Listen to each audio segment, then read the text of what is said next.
예, 제가 만난 목사들이 그렇게 많지는 않은데요. 그래도 뭐 몇십 년 했으니까 그래도 덜어 있는데 그 중에 가장 기이한 목사가 생각이 나요.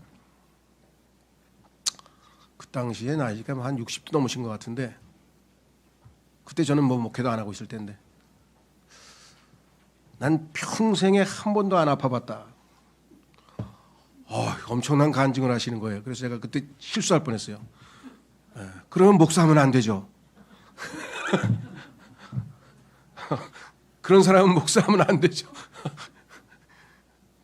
다행히 하나님이 hold the peace, 입을 딱 붙잡으셔가지고 그 말은 다행히 안 했는데, 야 나중에 보니까 말년에 뭐 허리 디스크, 뭐 목 디스크, 뭐 심장병, 그다음에 뭐 췌장암 막 하나님께서 몰아서 주셨더라고 나중에.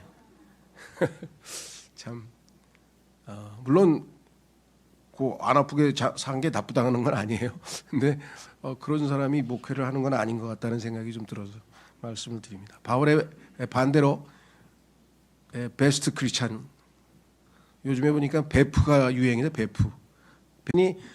이런 패러독스도 있는가?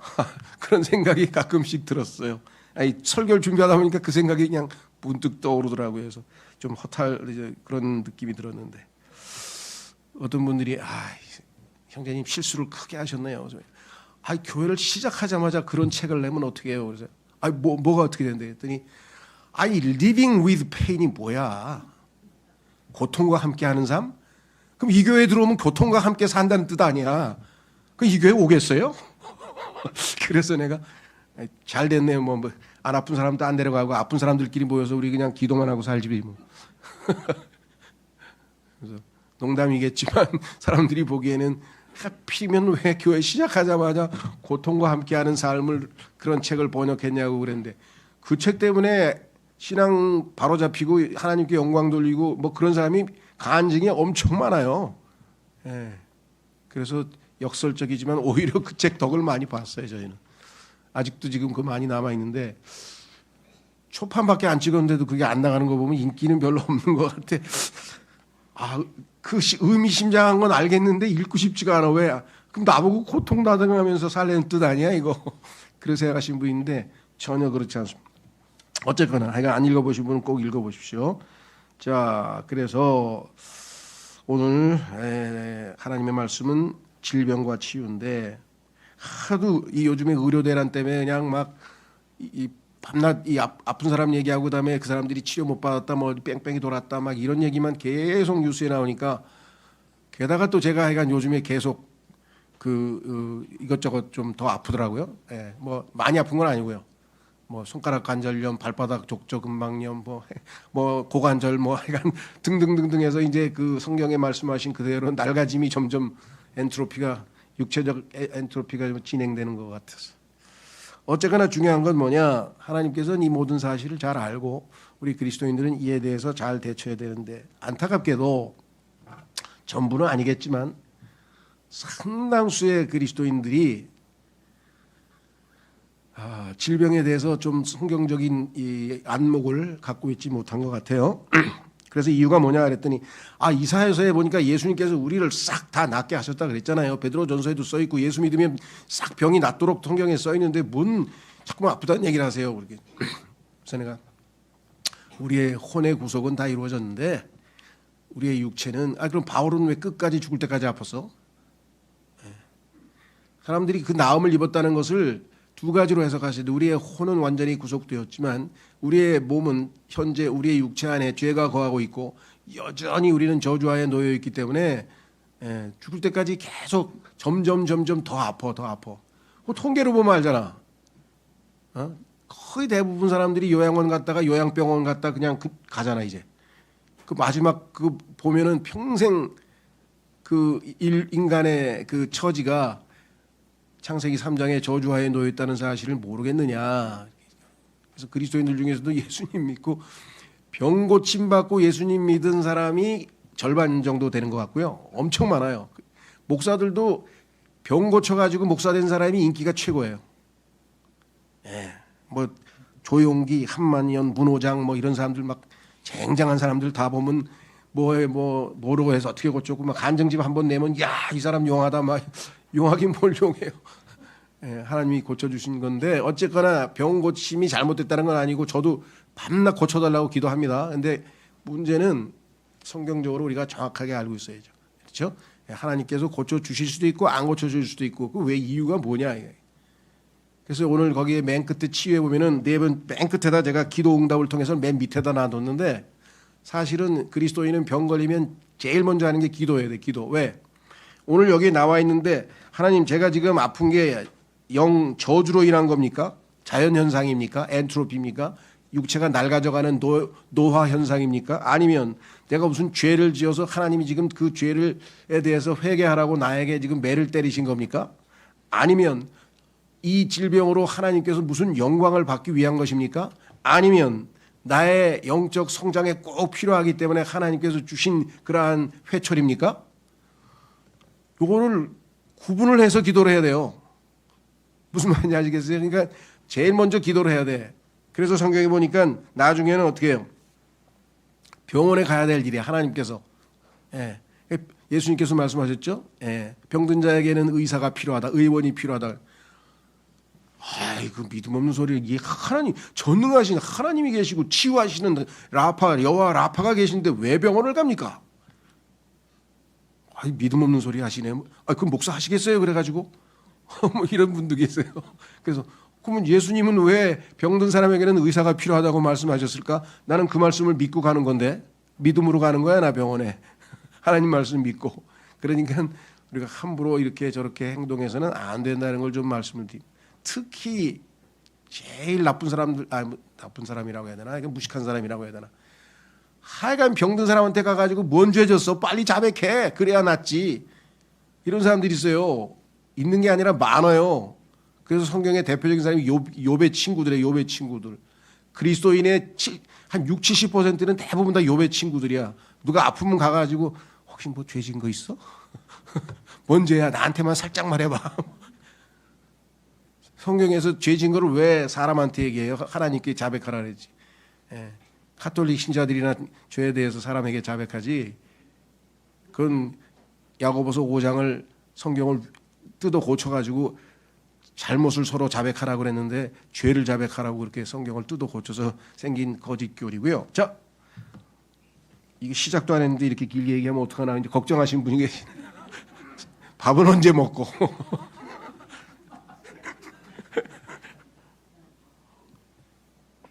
자, 그러면 순서대로 한번 가 보겠습니다. 그러니까 뭐 아픈 거에 대해서는 할 말이 너무 많아서 그런 것 같아요. 제가 저도 하도 이제 이렇게 저렇게 아프니까 어제도 손주 열이 38도입니다. 기도해 주세요. 전화 왔고 또 뭐 요로 감염입니다. 또 전화 왔고 계속 아프니까 기도부터.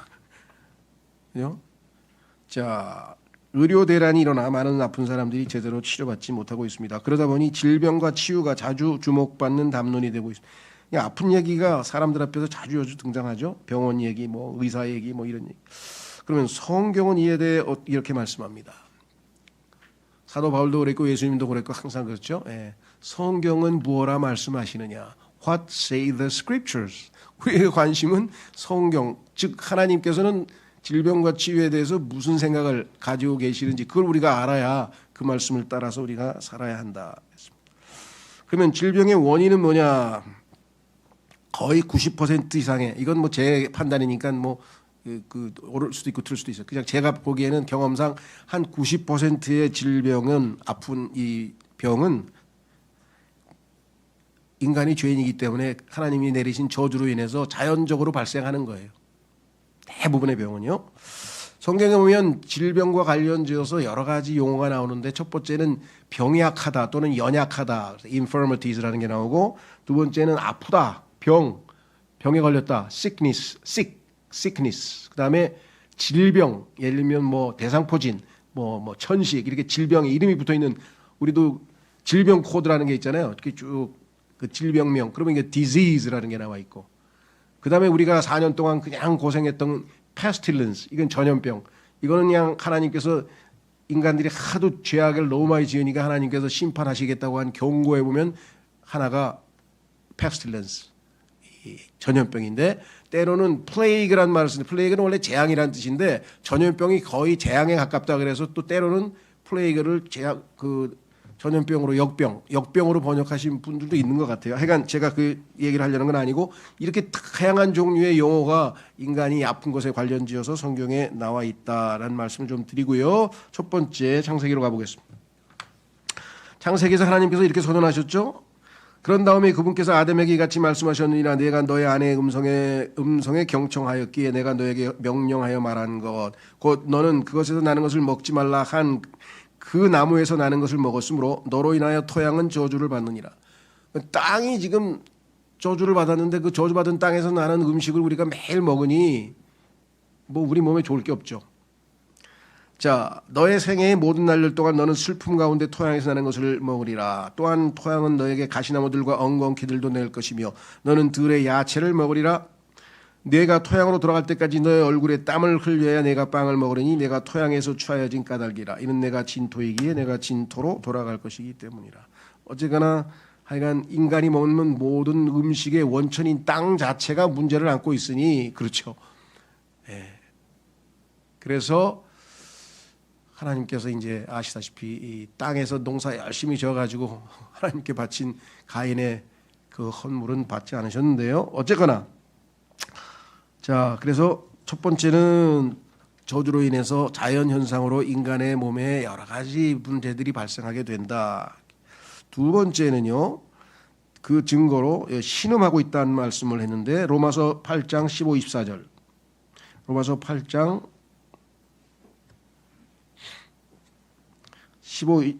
18절에서 25절 보시면 이렇게 되어 있습니다. 다 읽지 않고 제가 쭉 보시면 20절서부터 좀 보겠습니다.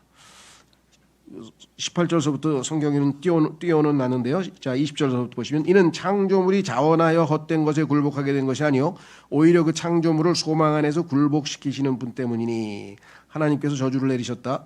21절 창조물 그 자체도 썩어짐의 속박에서 구해냄을 받아 하나님의 자녀들의 영광스러운 자유에 이를 것이기 때문이라. 미래에는 하나님께서 이 모든 저주를 풀어서 왜 예수 그리스도께서 십자가에서 저주를 대신 받으셨기 때문에 이루어질 일이죠.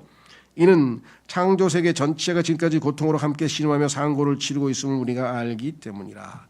그렇기 때문에 우리는 이 땅에서 주님 오실 때까지는 계속 신음소리 내면서 사는 거예요. 그렇죠? 예. 자, 그래서 우리의 이 질병은 우리의 죄로 인한 결과물이다. 고린도후서 5장에 가면은 이는 장막 안에서 우리가 하늘로부터 내려오는 우리의 집으로 옷 입혀지기를 열렬하게 갈망하며 신음하기 때문이래. 여기도 신음하네요. 왜 그럴까요? 이 몸이 우리를 괴롭히니까 힘드니까 아프니까 빨리 어떻게 좀 안 아픈 몸으로 갈아입었으면 좋겠다. 그렇죠? 3절 만일 우리가 그렇게 옷 입혀진다면 우리는 벌거벗은 채 발견되지 아니하리라. 이는 장막 안에 있는 우리가 짐에 짓눌린 채 신음하고 있기 때문이라. 이 육체를 지니고 있는 한 우리는 짓눌린 채 신음할 수밖에 없는 존재다. 죄인이다. 우리의 옷이 벗겨지기를 바라는 것이 아니요 옷 입혀지기를 바라는 것이니 그러나 이 옷을 벗고자 하는 이유는 이 썩을 육체를 벗고자 하는 이유는 새로운 몸, 영광스러운 몸, 주님이 주시는 그러한 죽지 않을 몸을 받기 위한 것이지 옷만 벗는 것이 목적이 아니다라고 성경에 분명하게 쓰여 있고요. 자, 그래서 죽을 운명이 생명에 하여 다 삼켜지게 하려 함이라. 그래서 결국은 여러분과 저의 운명은 어떻게 되는가? 그것은 바로 빌립보서 3장 21절에 우리의 이 몸이 변화가 돼야 돼. 변화. 빌립보서 3장 21절 그분께서 우리의 천한 몸을 변화시켜 우리가 입고 있는 이 천한 몸은 계속해서 고장이 나든 아프든 뭔 문제가 생기든 하여간 문제를 일으키게 마련인데 그것이 그분의 영광스러운 몸같이 변모되게 하시리니 그분께서는 그것으로 인한 역사하심에 따라 심지어 모든 것들을 자신에게로 능히 복종케 하실 수 있는 우리의 몸을 영광스러운 몸으로 완전히 변화시켜 주실 그때까지는 페인, 고통, 통증, 아픔, 질병, 병, 연약함, 전염병 모든 이런 것들이 우리의 운명처럼 따라 붙어 있습니다. 로마서 7장 24절에 보니까 오 나는 비참한 사람이로다 누가 나를 이 사망의 몸에서 구해내겠는가. 사망의 몸 병의 최종 종착지는 뭡니까? 사망이죠. 이 몸 자체가 사망의 몸인데 당연히 일어나는 일이다. 그래서 아프고 그러면 이상하게 생각할 거 하나도 없어요. 너무나 당연한 거예요. 그죠? 하나님 앞에 나는 죄인인데 그나마 이렇게 이 정도 건강하게 살게 해주시니 너무 감사합니다. 이렇게 하고 사시면 되고요. 자, 그러면 이제 일반적인 얘기는 우리가 뭐 다 성경적을 통해 잘 아니까. 자, 그럼 1번으로 들어가서 첫 번째, 죄에 대한 하나님의 심판. 구체적으로. 자, 구체적으로 성경에 보니까 하나님께서 죄에 대해서 직접적으로 심판하신 얘기가 여러 개가 나와요. 예. 그 중에서는 어떤 왕이, 이름도 기억이 잘 안 나네. 하여간 어떤 왕이 병에 걸렸는데 하나님 앞에 가서 기도부터 해야 되는데 의사부터 찾아가지고 하나님께서 네가 나한테 안 오고 의사한테 가서 그렇게 병을 치료하려고 했기 때문에 하나님께서 그걸 질투가 나셔서 어떻게 하셨다. 뭐 이런 얘기가 성경에 써 있어요. 그러니까 사람들이 그걸 잘못 읽어가지고 야, 너 예수 믿는 사람 병원 가면 안 돼. 약 먹으면 안 돼. 우선 하나님께 가서 묻고 하나님의 처방이 약을 사 먹어라. 그럼 약을 사 먹으면 되는 거고 의사한테 가거라. 그럼 의사한테 가면 되는 거지. 그러니까 우선순위에 대한 문제지 절대로 의사한테 가면 안 된다든가 뭐 엉뚱한 얘기를 하는 분들이 들어 있는데 그렇지는 않습니다. 자, 그래서 성경에 보니까 유명한 사건이 있죠. 민수기 12장 9절에서 14절에 보니까 하나님께서 왜 모세한테만 그 무슨 그렇게 말씀을 선포하고 뭐 이런 일을 왜 모세한테만 시켰냐? 뭐 우린 못할 게 뭐가 있냐? 뭐 이러면서 모세의 형제들 그 누이하고 형하고죠. 뭐 미리암하고 아론이 그냥 거기에 대해서 이 수군거리고 불평하고 뭐 이러는 통에 하나님께서 이제 나서셔서 이 징계를 하셨는데 벌을 주셨는데 그게 누이였죠. 자, 9절 그리하여 주의 분노가 그들을 대적하여 타올랐더라. 하나님께서 세운 사람이 잘났던 못났던 하여간 그 일단은 세웠으니까 그렇죠. 존중해줘야 되는데 그 문제에 대해서 하나님께 대한 반역을 시도하였다. 그리고 그분께서 떠나셨더라. 이윽고 구름이 성막에서 거쳤는데 보라 미리암이 나병이 생겨서 눈같이 하얗게 되었더라. 그런즉 아론이 미리암을 바라보았더니 보라 그녀가 나병에 걸렸더라. 이거는 죄에 대한 심판이죠. 이에 아론이 모세에게 같이 말하였더라. 아 슬프도다 나의 주여 내가 당신께 간청하오니 그 죄를 우리 위에 두지 마소서. 그 죄 가운데 우리가 어리석게 행하였고 그 죄 가운데 우리가 죄를 지었나이다. 그녀로 하여금 자기 어머니의 태에서 나올 때 살의 절반이 문드러져 죽은 자처럼 되지 않게 하소서. 중보 기도를 했네요. 아론이 미리암을 위해서. 그러자 모세가 주께 부르짖으며 말씀드리기를 그랬더니 또 모세가 나서서 중보 기도를 오 하나님 제가 당신께 간청하오니 이제 그녀를 치유하여 주옵소서 하였더라. 그렇죠. 병에 걸렸는데 치유하여 주옵소서. 이게 가장 기본 패턴입니다. 그리스도인은 일단 뭔 일이 벌어져서 아프거나 뭐 고통스럽거나 하면 주님 앞에 가서 치유를 기도합니다. 그러자 주께서 모세에게 말씀하시기를 만일 그녀의 아버지가 그녀의 얼굴에 침만 뱉었어도 그녀가 7일 동안 부끄러워하지 않겠느냐. 아버지한테 대들다 아버지한테 징계를 받아도 인간이라도 7일 동안 정도 부끄러워하는 게 상례라고 한다면 그녀로 하여금 7일 동안 진영 밖에 갇히게 하라. 그리고 난 뒤에 그녀로 하여금 다시 안으로 받아들여지게 하라 하셨느니라. 그래서 7일 동안 그 죄에 대해서 하나님의 반역한 것에 대해서 깊이 묵상하고 회개하고 마음 정리를 다 잘하고 양심을 회복하고 깨끗하게 된 다음에 그래서 기도하고 바로 그냥 즉시 응답을 원하시는 분들이 계신데 때는 하나님이 정하시는 겁니다. 그러니까 기도하고 기다리는 거죠. 자, 그래서 우리는 그리고 성경에 보니까 두 번째도 죄 때문에 죽은 사람들이 있어요. 병도 걸리고 죽기도 하고. 자, 모든 사람이 죄 때문에 병 걸리고 죽는 건 아니죠. 그러나 그런 케이스도 있다는 것을 성경에서 분명하게 말씀하시는데 구약에서 우리가 하나 살펴보았고 신약에서는 어떤가. 고린도전서 11장 27절에서 30절 보니까 이런 이유로 누구든지 합당하지 않게 주의 이 빵을 먹고 이 잔을 마시는 자는 주의 몸과 피에 관하여 죄가 있으리라. 그러나 사람이 자신을 점검할지니 그런 뒤에 그는 그 빵을 먹고 그 잔을 마실지어다. 이는 합당하지 않게 먹고 마시는 자는 주의 몸을 분별하지 않은 채 자신을 향한 단죄를 먹고 마시는 것이기 때문이라. 이런 까닭에 많은 이들이 너희 가운데에서 약하고 병들어 있으며 또 많은 이들이 잠자고 있느니라. 우리의 몸이 약하게 되고 또 병들고 그다음에 죽게 되는, 잡는 건 죽은 거죠. 이런 것 중에 하나는 하나님이 죄에 대한 심판인데, 이 고린도 교회에서는 누가 그 대상자였는가 그랬더니 주의 만찬을 합당하지 않게 참여했다. 자기가 지금 어떤 죄를 지었는데 그 죄를 자백하지 않은 채, 그렇죠? 주의 만찬에 참여할 수는 없죠. 그래서 자신을 살펴보고 자백하고 용서받고 하나님의 약속의 말씀에 따라 우리가 예수님의 피로 정결하게 된 다음에 참여합니다.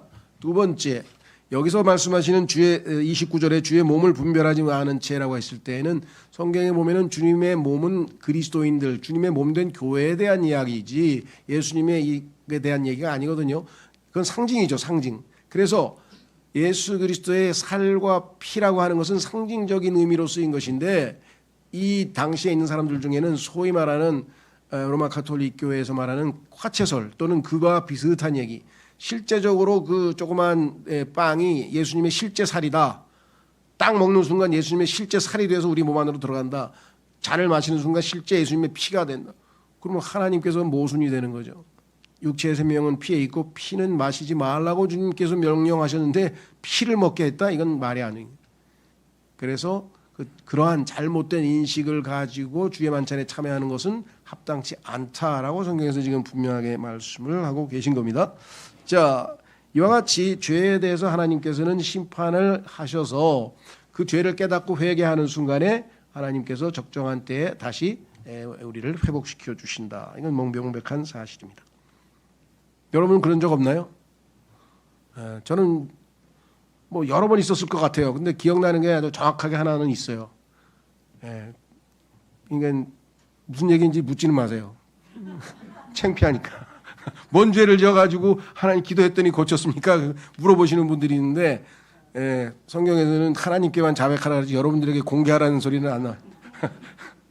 자, 그 다음에 두 번째는 하나님의 영광을 나타내시고자, 하나님께서 우리의 질병을 통해서 영광을 좀 받으시겠다는데, 싫어요, 저는 아픈 게 싫어요, 그런 분들이 있어요.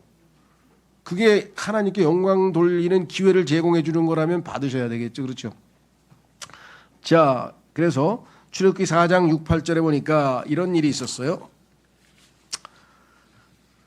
모세가 하나님 앞에 가서 저는 하나님이 나를 보내신다는데 난 못 갑니다 하면서 얘기를 했는데, 이스라엘 백성들이 야 네가 뭔데 네가 하나님 대사로 왔어? 네가 사도야 뭐야? 네가 왜 왔어? 이러면 난 뭐라 그럽니까?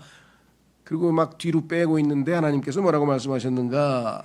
이어서 주께서는 더 나아가 그에게 말씀하시기를 이제 너의 손을 너의 품속에 넣으라 하셨느니라. 이에 그가 그의 품속에 자기 손을 넣었는데 보라 그가 그것을 꺼냈을 때 그의 손에는 눈 같은 문둥병이 생겼더라.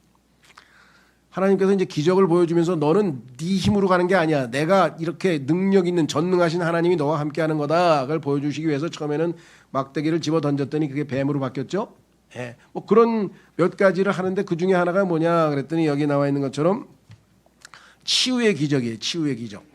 손을 집어넣는데 꺼냈더니 나병이 걸렸는데 다시 집어넣다가 꺼냈더니 완전히 깨끗해졌다. 그러니까 하나님이 치유의 능력이 있으심을 지금 보여주시는 거죠. 그래서 하나님의 영광을 나타내고 계시는 장면인데, 자 이렇게 됐어요. 7절에 그러자 그분께서 말씀하시기를 너의 손을 너의 품속에 다시 넣으라 하셨느니라. 이에 그가 그의 품속에 자기 손을 다시 넣은 후 그것을 그의 품속에서 꺼내었더니 보라 그것이 그의 다른 살같이 다시 변하였더라.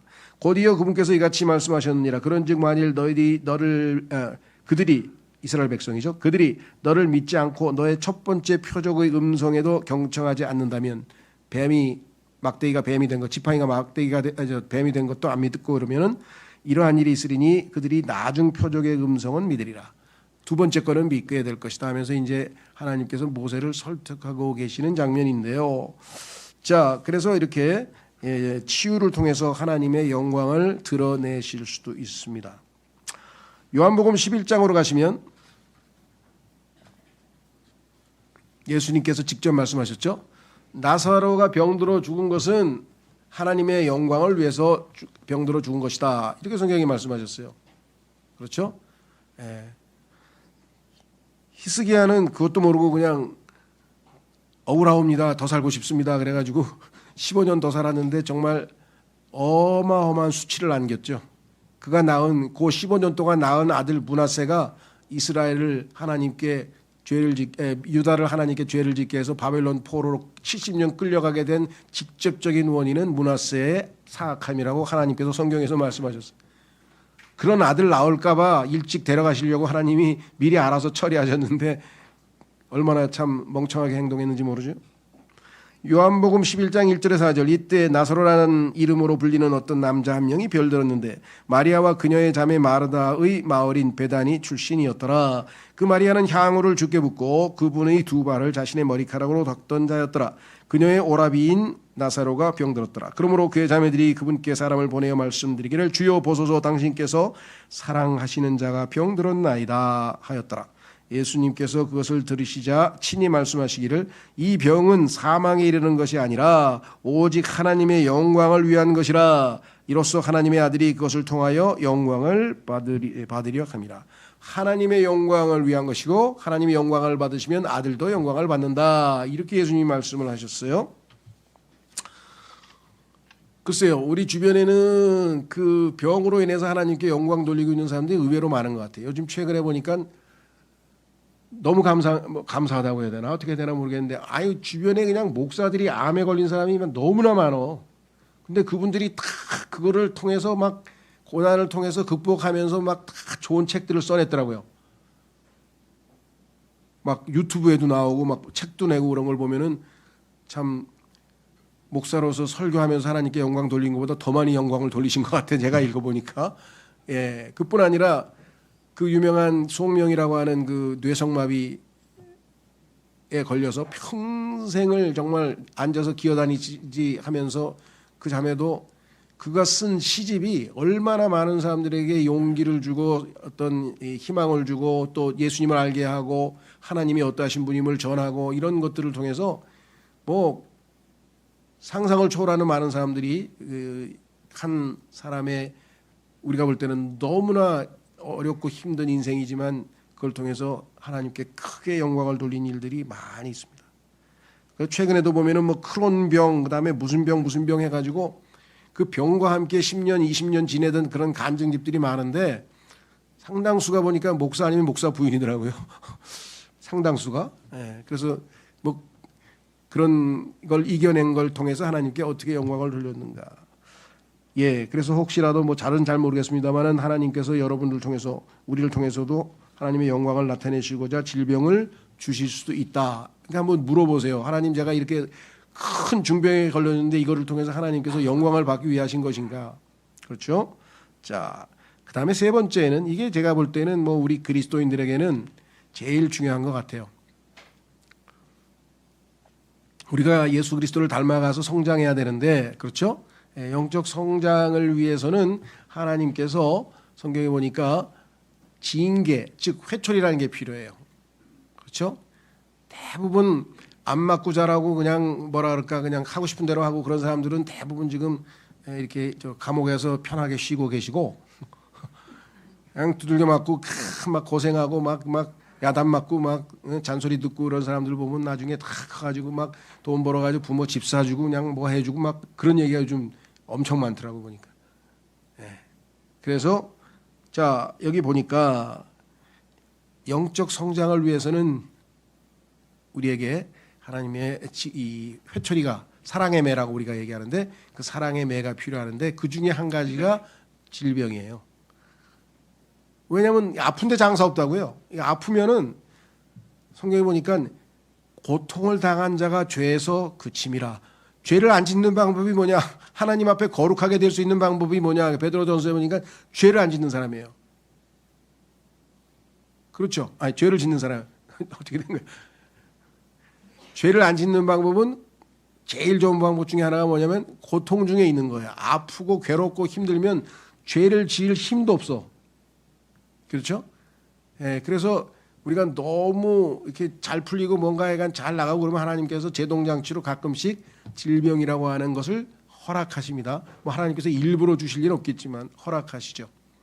뭐 그 다음에 이제 두 번째, 세 번째 하나님께서 또 플랜 B도 있고 플랜 C도 있는데 이건 뭐 또 여러 번 얘기했지만 나중에 기회 있으면 하고 오늘은 질병에 관해서만 얘기를 해보면 자 성경에 보니까요 로마서 5장 1절에서 5절까지 보면 우리의 신앙 성장에 있어서 고난은 필수 요건이다. 첫 번째, 로마서 5장 1절에서 5절. 그러므로 믿음으로 정당함을 입증받은 우리에게는 우리 주 예수 그리스도를 통하여 하나님과 함께한 화평이 있느니라. 자, 예수님 믿고 하나님과 화평을 누리고 있습니다. 또한 우리가 그분으로 말미암아 우리가 서 있는 이 은혜 안에 믿음으로 들어감을 얻으며 하나님의 영광의 소망을 크게 기뻐하느니라.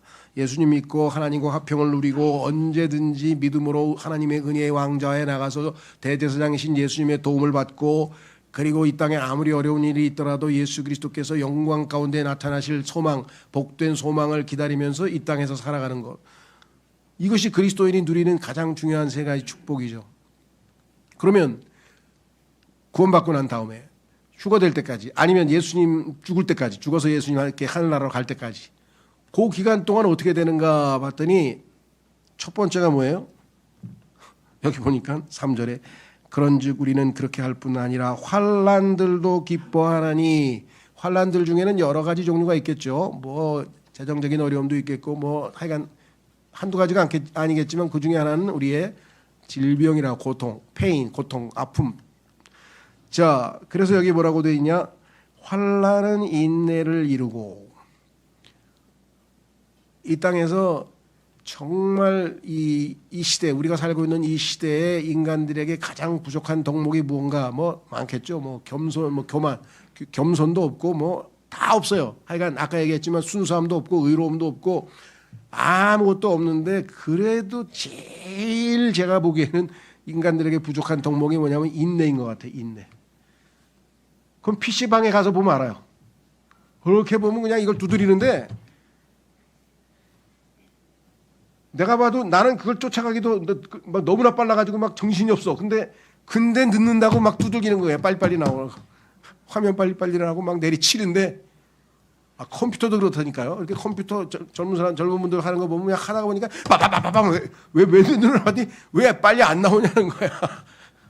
예. 그래서 나는 내 컴퓨터는 제일 느린 걸로, 하여간 아주 옛날 사양으로 해요. 왜요? 그래야지 뭐지. 빨리 나오면 난 정신이 없어서 못 봐. 그래서 거꾸로 천천히. 그렇죠. 뭐 내 메타볼리즘이 지금 나이가 돼서 거꾸로 가잖아요. 70세면 시속 70km로 다르고 내 몸은 거꾸로 늦어지고. 그렇죠. 인내. 근데 인내를 배울 수 있는 방법을 하나님께서 주셨는데, 최고의 방법이 뭐냐면 환난이야, 고통이야. 예. 그래서 인내는 경험을 이루며 경험은 소망을 이루는 줄 압니다. 그래서 마지막까지 예수 그리스도, 우리의 영광의 소망이신 예수님이 우리 안에 거하시지만, 이분이 나타나실 때까지, 그 영광의 소망이 이를 때까지 우리는 우리 안에 사랑을 부어주셔서 그 소망이 부끄럽지 않게 반드시 100% 보장된 소망 가운데 살아간다. 이것이 우리의 하나님이 정하신 법칙입니다. 따라서 우리는 이 질병이라고 하는 것이 우리의 영적 성장에는 꼭 필요한 것이다라는 걸 아시면 되겠고요. 고린도후서 12장에 가면은 이제 실제로 예가 있습니다. 아까도 얘기했죠. 우리는 항상 비교할 때는요, 최고하고 비교해야 돼. 최고. 그렇죠? 대부분의 사람들이 자기 주변에 있는 사람들하고 쭉 비교해보고, 내 주변에 교회 다는 사람보다 내가 훨씬 도덕적이고 훨씬 의롭고, 쟤네들이 하늘나라 가면 나는 뭐 하늘나라 뭐 몇 번도 갔지, 뭐 이런 사람이 있어요. 그래서 내가 그런 죄인들하고 비교하지 마시고 예수님하고 비교해 보세요. 이제 누가복음 잘 읽어보고 예수님처럼 살았는지 한번 좀 비교를 해요. 그렇죠? 우리도 마찬가지예요. 그리스도인하고 비교하려면 최고의 그리스도인인 바울하고 비교를 해야지. 그렇죠? 대마하고 비교하면서, 대마는 이 현 세상을 사랑하여 떠나갔지만 나는 아직도 교회에 남아있지 않습니까? 이 정도면 뭐 신앙생활 잘하는 거지. 뭐 이런 사람. 자, 뒤에 성경에 뭐라고 돼 있나 보세요.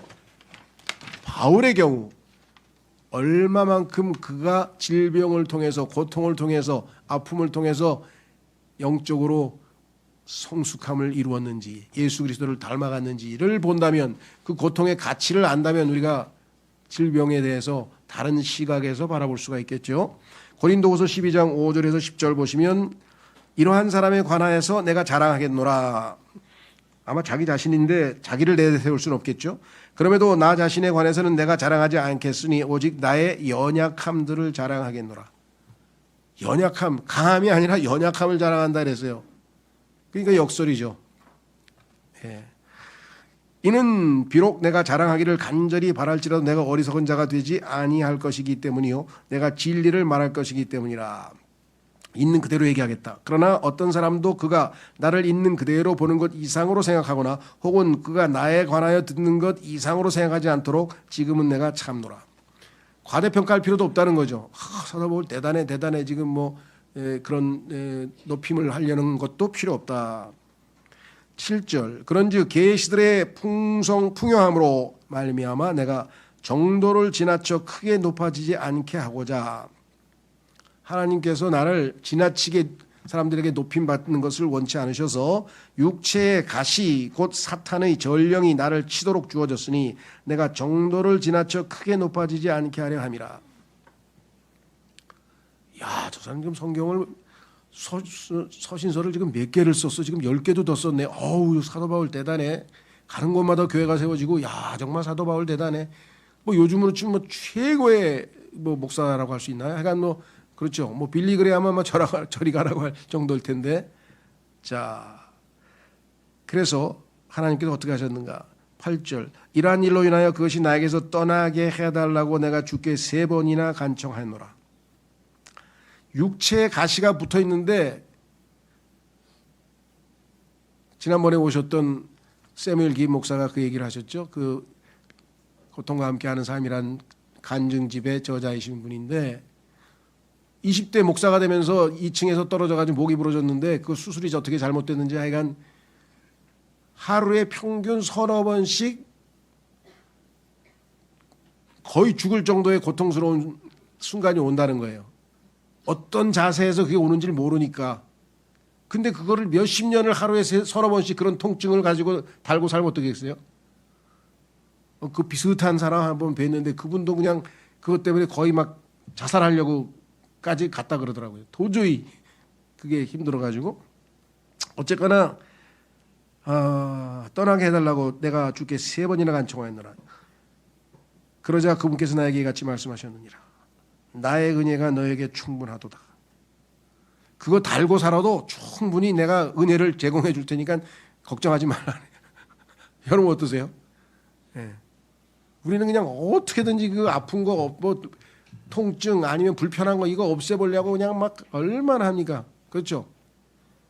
저도 이 팔목 여기가 이게 뭐 이거 3개월 동안 그냥 이틀에 한 번씩 꾸준히 갔어요. 침 맞으러. 그래가지고 좀 한숨 돌리려고 그랬더니 하나님이 아니야 한 번 더 지금 다시 시작돼. 그래서 하나님 앞에 나중에 그러려고 하나님 그냥 달고 살겠습니다. 생각해 보세요. 한의원 가지고 1시간 동안 누워가지고 그것도 못 참겠더라고. 이게 하루 이틀 아니고 3개월 동안 그냥 계속 가가지고 그 나중엔 그랬어요. 이거 찜질이고 전기 치료고 다 필요 없으니까 일단 딱 15분만 이거 침만 놔주세요. 그랬더니 의사가 가만히 쳐다보더라고. 그래서 내가 바빠서 그래요. 나중에는 알겠다 그래가지고 1시간을 줄여가지고 15분만 침만 맞았어. 이제 막 쓸데없이 뭐 이거 찜질하고 그다음에 무슨 전기 치료하고 그냥 뭐 이것저것 하면서 시간을 끌더라고. 그래서 나중엔 제발 부탁인데요. 침만 딱 15분만 해주세요. 아마 간호사들이 되게 싫어할 거예요. 저 사람 또 와가지고. 자, 그래서 지금 어떻게 됐는가? 하나님께서 나의 은혜가 너에게 충분하도다. 이는 약함 가운데서 나의 힘이 완전해지기 때문이라. 얼마나 역설적이에요. 대부분의 그리스도인들이 보면은요, 능력 있는 그리스도인이 되고 싶대. 비결은 하나뿐이에요. 예, 약해지면 돼. 그러면 하나님이 우리 안에서 강해지신다 그랬어. 둘 다 강할 순 없어. 우리가 강해지면 하나님은 조용히 계셔. 알아서 하라고. 그런데 큰 능력 있는 뭐가 되고 싶다면서 하나님 말씀하고는 정반대로 행동하면 되겠습니까? 예. 그래서 분명하게 여기 써 있습니다. 이는 약함 가운데서 나의 힘이 하나님의 힘이 완전해지기 때문이라. 그러므로 내가 오히려 매우 기꺼이 나의 연약함들을 자랑하겠으니. 왜? 연약해야 내가 능력 있는 주의 종이 되니까. 그리스도의 권능이 내 위에 머물게 하려 함이라. 얼마나 지혜롭습니까? 비결을 알잖아요. 그리스도의 권능이 내 위에 계속해서 머무는 방법은 내가 계속해서 연약해서 주님 앞에 엎드려 있는 방법밖에 없다. 10절 그러므로 내가 그리스도를 위하여 연약함들과 치욕들과 궁핍들과 박해들과 괴로움들에서 기쁨을 취하노라. 이 정도 되기 전에는 신앙생활 잘한다는 소리 하지 마세요. 성경 좀 많이 알고 뭐 기도 응답 받고 전도 많이 하고 막 이러면서 막 자기 자랑하는 사람인데 뭐 설교 잘하고 뭐 성경 많이 알고 그거 다 소용없어요. 여기 있잖아요. 여기. 예? 그리스도를 위하여 연약함들과 치욕들과 궁핍들과 박해들과 괴로움들에서 기쁨을 취할 수 있는 수준까지 가라 이거예요. 이는 내가 약한 바로 그때 내가 강하기 때문이라. 이것이 그리스도를 닮은 사람의 모습이에요. 바울이 뭐라고 했습니까? 내가 주를 따르는 것 같이 너희는 나를 따르라. 실제로 주님을 따랐기 때문에 그렇게 얘기할 수 있겠죠. 자, 그래서 우리는 이제 영적 성장을 위해서 우리에게 필요한 만큼 적절하게 하나님께서 주세요. 견딜 수 없을 만큼 주시지는 않으세요. 또. 근데 이제 우리 주변에 보니까 저걸 어떻게 견디고 하루하루 사시나 그런 분들이 또 많아. 그러니까 그런 분들 보면 그냥 겸허해지는 거지. 야, 이건 아무것도 아닌데 내가 불평을 또 했구나. 그렇죠. 저희 교회 여기 지금 인천에서 오시는 김선희 자매님의 오빠 김용길 형제님이 저희 교회에서 가장 행복한 사람입니다. 제일 먼저 하나님 품으로 가셨어요. 얼마나 편하시겠어요. 얼마나 좋겠어요. 거기 가서 지금. 그렇죠? 제일 먼저 하나님 품으로 가시는데 어느 날 나한테 그러더라. 형제님 왜? 나 이제 아프다는 소리 안 할 거예요. 왜? 그러니까 이 고통과 함께하는 삶 읽으니까 내 건 뭐 3마리 피더라고. 간경화가 돼가지고 막 얼굴이 시커멓게 돼가지고 내가 얼마나 힘들까 그랬는데 그 다음부터 진짜 아프다는 소리 한 번도 안 했어요. 그렇죠? 마태복음 9장 12절에 죄송합니다. 그 전에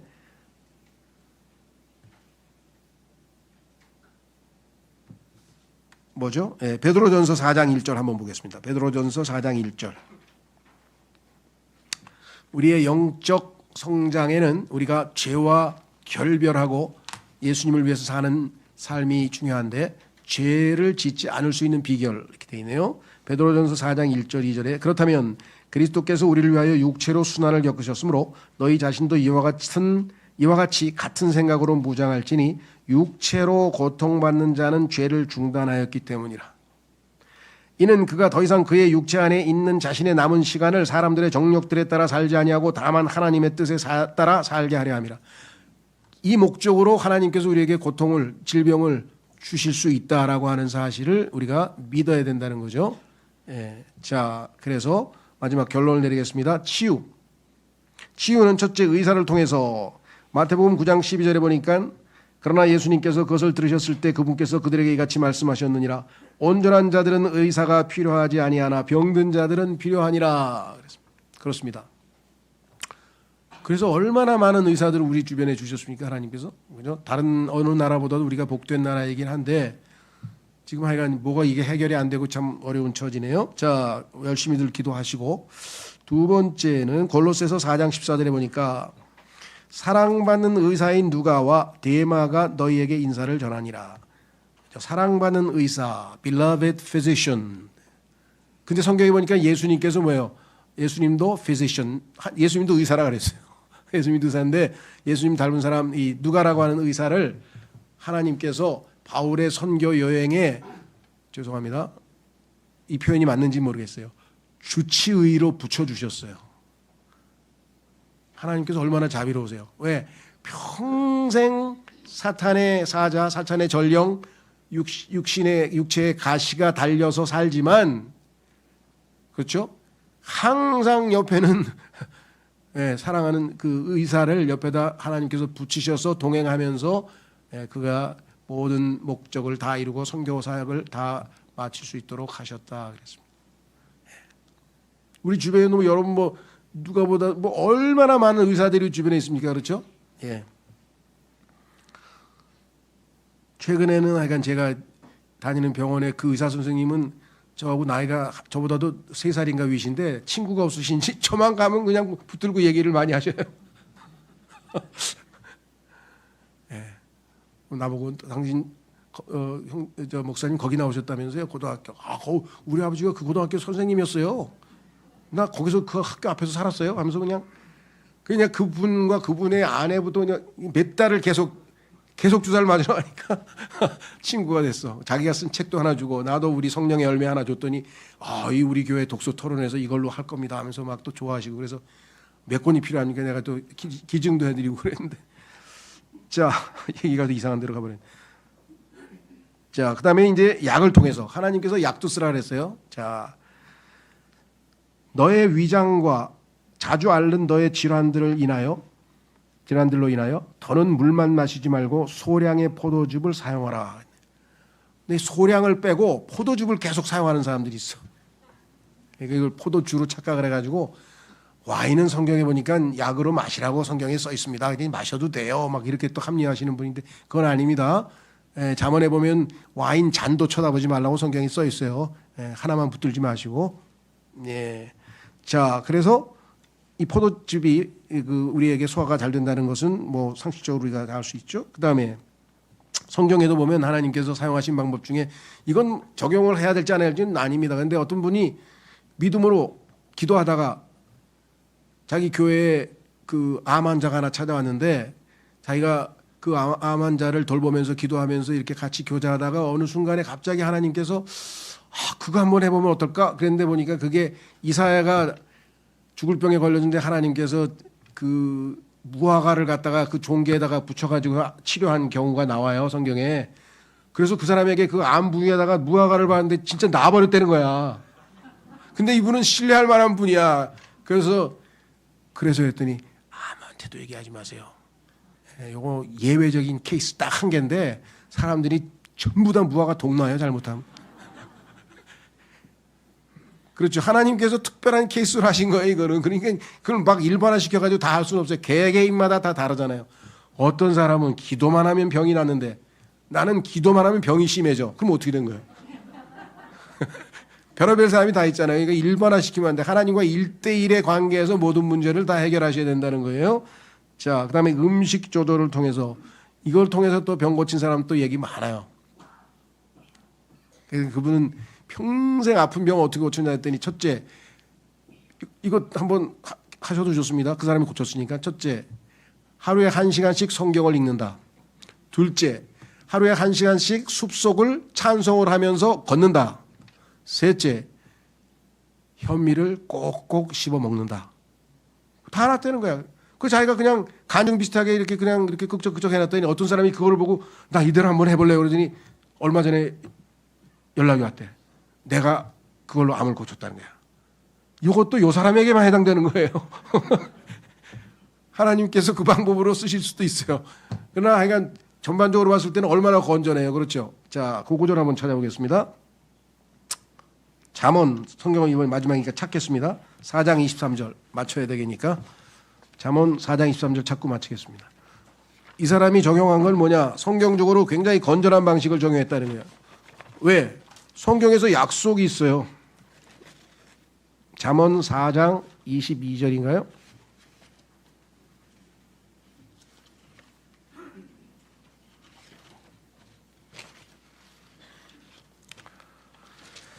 예, 잠언 4장 20절부터 보시면 잠언 4장 20절 나의 아들아 나의 말들에 집중하라 나의 말들에 너의 귀를 기울이라 그 말들을 너의 두 눈에서 떠나게 하지 말라 그 말들은 내 마음 한가운데 간직하라. 자, 말씀들 이는 그 말들은 그것들을 발견하는 자들에게 생명이 되고 그 다음에 뭐라 했어요? 그들의 온 육체에 건강이 되기 때문이라. 그렇죠? 성경 읽고 그 다음에 기쁜 마음으로 숲속에서 거닐면서 찬송을 1시간 하면 얼마나 성령 충만해지겠어요. 그렇죠? 그 다음에 현미를 꼭꼭 씹는 건 잘 모르겠어요. 저는. 그건 이제 뭐 의학적인 뭐 다른 이유가 있겠죠. 예. 그래서 지금 쌩쌩하게 건강하게 살아요. 예. 아주 연약하고 병약한 분이신데. 예. 그래서 질병과 치유에 대해서는 성경적 원칙에 근거해서 하나님과 1대1로 이 말씀을 적용하면서 여러분들이 지혜롭게 주신 몸을 잘 유지 관리하시면 좋겠습니다.